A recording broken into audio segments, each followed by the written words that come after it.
Welcome back to the Artie Lange Show. AJ Benza. AJ's one of my favorite guys because I can talk to him forever, stories, and I get in trouble. I talk too much. But me too. That's what happens. Man. But we were just you were talking about Jack Nicholson. It reminds me. Tell me if you know this story. My friend Fred Wolf was like a brilliant writer. He wrote Dirty Work with Norm and Frank. I know that. Sure. He wrote for Saturday Night Live for a long time. Yeah. But anyway, he was at a Laker game once, and during the commercials, if you ever go to a Laker game, everybody looks at Jack Nicholson, like, what's he doing? Because he's sitting right there. So everybody's looking at him, and where Fred was sitting on the other side of the arena, it was still at the Englewood, by the airport. They see this really hot blonde, like talking to, like trying to make her way to Nicholson. And she's like, talking to the security guard, please let me know. And she's going down, everybody's looking at her, she's going to talk to him, what's going to happen? So she gets to Nicholson, and they're talking. They talk for a couple of minutes, blah, blah, blah. And she hugs him, and then she walks away. Nicholson puts his head down and he holds up her phone number like this. The whole place goes. Exactly. It's one of the greatest moments. Well, no, that's all you gotta do. I have two.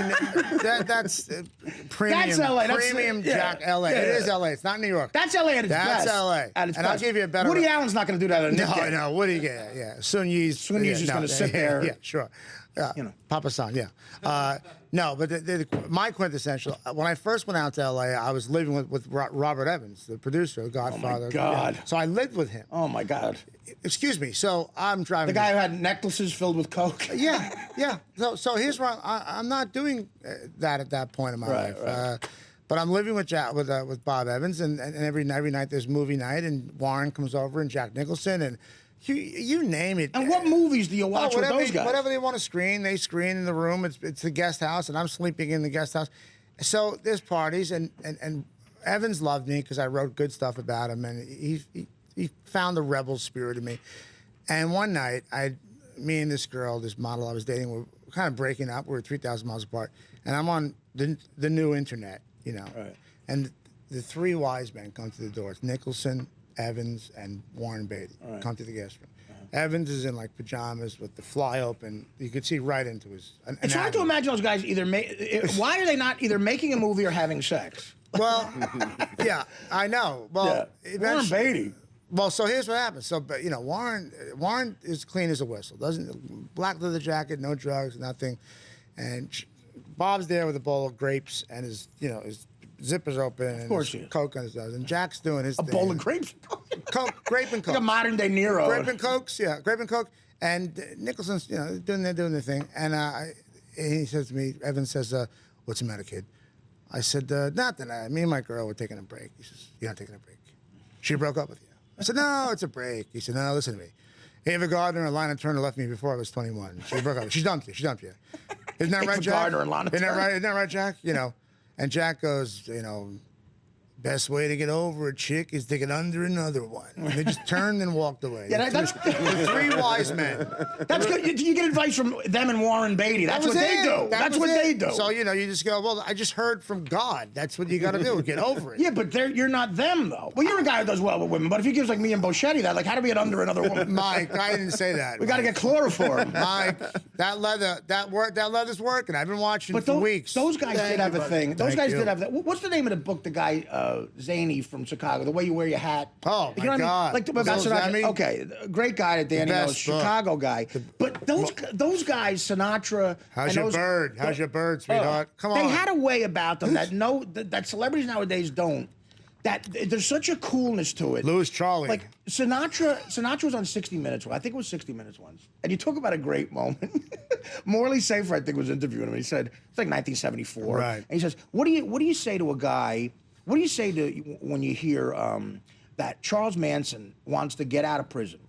He wants to be let out of prison so he could kill celebrities like Richard Burton, Elizabeth Taylor, and you. What do you say? And Sinatra goes, let him out. That's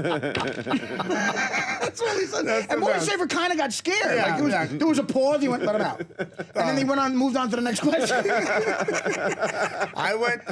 You know what I mean? George Clooney's not going to pull that off. No, he don't pull it. Sinatra's 80th birthday was at the Shrine in L.A., and I had tickets. I got them through a guy named Louis Domes, one of these guys. Yeah. And they said, take care of him, write a good story. I said, I will. And I went to the shrine, and I saw Frank. I sat at Nancy's table. I mean, it was. Would like, you give Sinatra a break if you were? If you saw Sinatra raping a midget? Would you not? Would you give him a break? I wouldn't say a thing. I would actually say the midget accosted him. No. I go to the shrine, and Frank, he doesn't know what's happening. Hootie and the Blowfish are there. You know, Tony. I know he loved them. It was the worst night of his life. He's 80 years old. He's drinking, and then he goes on stage, say goodnight, very pissed off. No one could touch his arms. So I go to bed. It's like 1:30 in the morning, and Nancy Sinatra calls me, and she says, "AJ, Daddy wants to sing." I said, "What? Where? What? Where? What?" He's at the Four Seasons. We just called the piano player. He was going to sing. I'll be right there. So there's like 20 people there. I go there, and Yeah, that's something you go to. hammered. Yeah. Okay, his wife is saying, "Frank, sit down. Shut up, you. Shut up." You know, the worst. And he sings, and somebody says to him, "Frank, sing 'Strangers in the Night.'" And he goes, I can't say it, please. "I hate that effing song.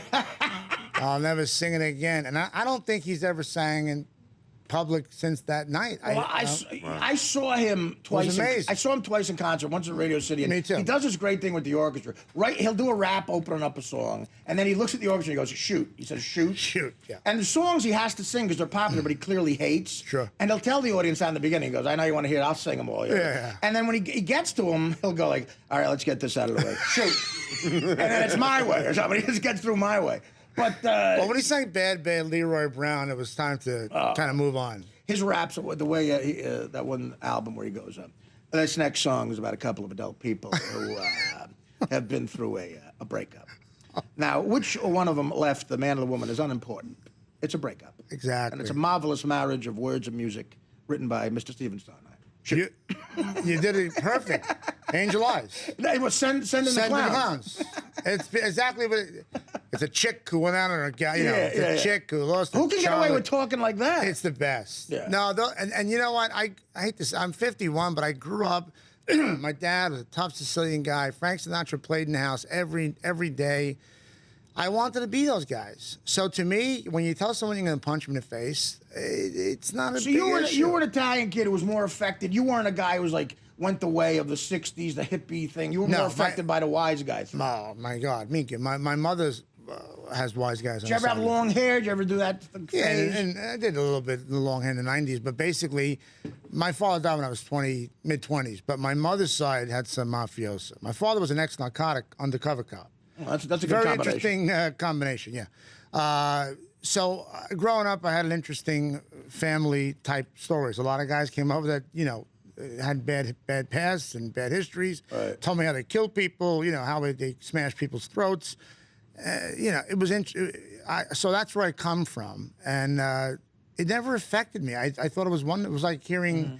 Pinocchio. I thought it was beautiful. I was a longshoreman for 2 years at the port in Newark, and I never saw anything illegal happen. And that's the truth. Well, no, I never saw anything illegal happen. You didn't look, And but the fact of the matter is, I went there one day on like a Friday, and I said Ed sent me, and I didn't fill out any paperwork, and I got a paycheck for 2 years. That's the way. Isn't that great? So I don't know what's going on, but you just got to be careful around that. The book I'm writing, I wrote now. It's coming out. Plug time. Simon & Schuster. My book is 74 and Sunny. It's basically, in 1974, I was 12. My cousin was 10. He was gay. Mm-hmm. All right. You knew that at 12 Well, we and 10? didn't. What we knew was that my father was a tough Sicilian guy, and his brother was a doctor, and his brother sensed that his 10-year-old was going the other way. Right. And he called it brain damage. Right. And he said to my father one summer, "Can you take him in for the summer? Do the football, show him Playboy magazine, play some stickball," because our house was insane. Try to cure him, in other words. Change him. Right. That was the summer of '74. Changed my cousin Gino. It didn't work. My cousin got married at the. Well, it doesn't work because you're born that way. Of course, That's why it doesn't work. But the beautiful that summer it taught us all a lesson. It's a beautiful story. It's funny and it's touching. But there was times where my father didn't like that sort of. Of course not. It's from a generation where yeah. But one day the kids down the corner wrote on the sidewalk, and this kind of is a turning point in my book. They wrote on the sidewalk, "Go home queer." Right. And my father said, "Who did this?" And I said, "Well, it's the Irish kids around the corner, the Dugans." I know it's them. All right, let's go. Come on, where are we going? Just 10 and 12 years old, puts his pistol in the back of his dungaree You mean shorts. the Dugans were homophobic? Hard to believe. Marty, Tudor, Danny, you know. And he goes, knocks on the door, and he says, Mr. Dugan, yes, how can I help you? I'm Al Benza. Yes, sure, Al. What can I do for you? Well, your sons wrote something derogatory on the sidewalk about my nephew, and I'd like them to repair it. Well, how do you know they did? He just punched the guy through the screen, put a gun to his head. Oh, my God. And said, get your kids down here, or I'm going to blow the best ideas out of your brain, the back of the wall. Now, do you think your father was more protecting your brother, or it was like he was such denial, like that's not true, you're writing a lie about him, or he just was mad they insulted him? I think he just Did he ever insulted accept him? Ever in life? Absolutely. Well, that's great, though. That's a happy ending. Of course he did. It is. You know? Yeah, he of course he did. But it was more about don't mess with the Benzes. Right. Don't do that. Don't do right. it. It was our block. We had like 3 relatives on the street. You know, it was our street. Right. And these Irish bankers moved in, and you know, no, that's not going to happen. So the gun to the head, the punch in the mouth, the screen door broke, and the kids wiped the sidewalk off. My father said, "You just want to go in the pool now? You want to have a hamburger?" You know, no. But I was friendly. That reminds me of Raging Bull. Hey, Father, you want to get laid? That's what it was. You want to get laid? That's what it was. And you know, and that's where I grew up from. So, you know, I don't know. He was my age now when the book I wrote now. He was 51 during this time. And I can't imagine. We can't be those men anymore. No, I saw. I mean, like, you know, it's in my first book. The fact of the matter is, when I was, you know, I wish this wasn't true, but, you know, when I was born, the day my father was on trial for holding $200,000 of counterfeit money for some guys in Newark who he got involved with. Yeah. And he didn't rat on him. They got him a lawyer. They got him off, and he just barely got off. And, you know, he was like a hero because he didn't say anything. That's the whole you know, and that was his whole life. He lived by that code. It's a code that, you know. I kind of overlapped it, and you can't have the code. My God bless my wife, you know, my kids. I have 2 little kids who, you know, I torture my son Rocco. My son Rocco watches this show. I make him watch it. My daughter just did a Bobby Moynihan imitation on the phone for Bobby on the way out. And I say, you know, this is a real guy. You know, Artie's a real guy from the streets. You know, this is the way Daddy is. Because I can't raise my voice in my house. I cannot raise it. Right. They just don't. They don't understand that. When my father would just raise his voice over something as simple as, "Watch you buy this cheese." Yeah, you know? yeah. He was a scary guy. Why is there tinfoil instead of saran wrap? You know. We got to take a break, but again, it was like I saw my father fight a bunch of times, and it was like really like at 10 years old. I cut us off on the road. Yeah, it is. It's scary as hell. Can you live up to it? Do you fight? Yeah. What do you do? You want to impress your father. So you fight. Quite frankly, he didn't need my help a couple of times. Okay, AJ Benz is here. And are you plugging the book? Is that what you're plugging? Well, it's coming out next year, 74 and Sunny. I'm going to plug a movie I'm producing, though, too. It's interesting. It's very different than... What's the name of it real quick before we go? So Be It. It's based on a novel by Sarah Weeks. It's a very sweet, it's a young adult book. But you've been in the producing game, producing a movie. It's difficult, but I'm more the acting. I had that credit one time, and it's a lot of work. We'll take a break. We'll take a break. We'll talk more about it. The great AJ Benza after this. Welcome back to the Artie Lange Show. AJ Benza is here. He's producing a movie. Is it done? Are you wrapping it? No, we're about halfway through. We need about $1 million more, but it's a beautiful movie called So Be It, based on a book written by Sarah Weeks. It's a children's book. You're halfway through principal photography. No, we're almost at principal. We just signed a director. So you need $1 million now. See, that's a hard part. Now, what do you do now? Dude, I'm in the trenches. I'm calling money guys to invest in a movie, and it's a very interesting experience because the book has merit. It's been out for 9 years. The director we just signed, Jake Gyllenhaal's dad, Stephen Gyllenhaal, which is a big plus. But this book is, kids are obsessed with it. It's taught in schools.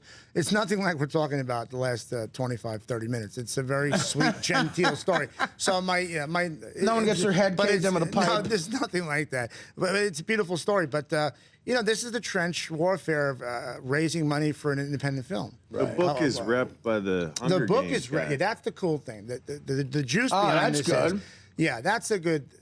Jason Dravis, who no one really knows. I mean, he's a literary agent, but he happens to represent the writer of The Hunger Games, Suzanne Collins, and a bunch of other writers. That's as big as it gets. This is a book he's had for 8 years and said, I want to do this independently, privately, and we'll just put it away. And we're the guys raising the dough on it, and it's going great. And we'll shoot by the summertime. Have you thought about doing the Kickstarter thing to raise money? No.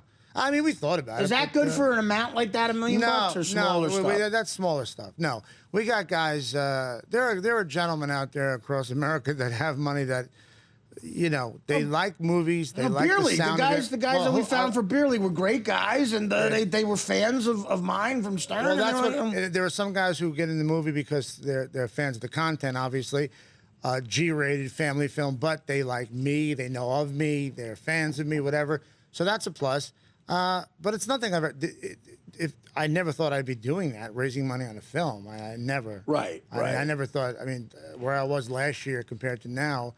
My life's been like this, you know, but now it's like this. Well, it's hard to do. The movie business, Norm would always say, like, we did a film, Dirty Work, me and Norm, it cost $15 million, and Norm said they have to do it. He goes, you know what I'm thinking, man, if you have $15 million to make a movie, yeah, why wouldn't you just keep the $15 million? Well, because it's a very hard, you know, thing to make money with. It is. And they cook the books, no one ever, you know. Everybody's nervous at the accounting in Hollywood, and that's true to an extent. I mean, there are some movies that still claim they're not making money, which is ridiculous, you know. Right. Some blockbusters. But the fact is that over 15 years, movies recoup their money and then some.